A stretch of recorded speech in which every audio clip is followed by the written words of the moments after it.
So, when you first get your boiler and you're ready to fill it up, this is the filler cap, which you need. It's like a child's medicine bottle. You have to press it down to turn it.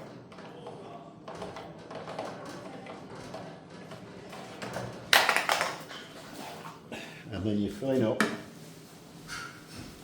the boiler through this hole. Now this is a dedicated filler bottle. This doesn't come with a machine, but it is available on our website. So it doesn't actually, no water really comes out of it till you get it in there, and then you press down on it and it will glug the water in. Now on an empty boiler like this, about 3 of these bottles should get you to a point where you're about half full. So you'll hold it until it keeps going, till it empties. On the front of the machine there's an eyeglass that shows you the level against the minimum maximum mark. It's important not to overfill.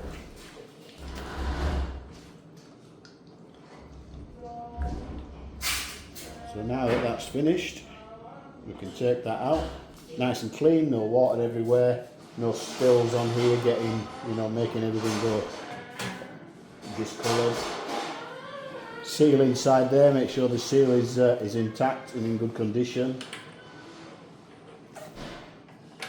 Screw that on. Press down and screw and just tighten it up. And then that is now ready to go. So on the front of the press you have your iron on and off, and you have the boiler on and off. Now the boiler light, when you put the boiler light on, illuminates the backlights here, and you can see in there the glass tube with the water level is about there. So minimum, maximum, 3 of those bottles has taken it to that from completely empty. This is your pressure dial, and should get up to about 2.5 and not go past that. It'll work its way up to 2.5, and it'll keep moving backwards and forwards as the pressure drops, as the press is used and the steam is taken. When the boiler is up to pressure and up to temperature, this green light will come on to indicate that the boiler is now ready. The red light means that the water's run low.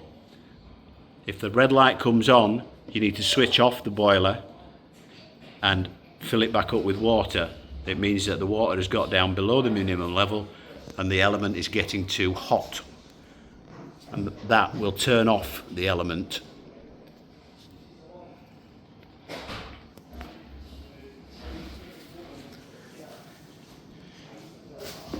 This is your steam valve for the iron. You will connect the iron hose to this, and it has a little silver clip provided on the iron.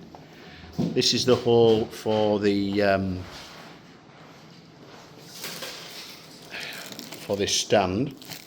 So that will just sit in there, and it will sit, and it will come up to about here, and you will use that eye and put the hose for your iron through that to keep your hose up, so it's not dragging on the floor.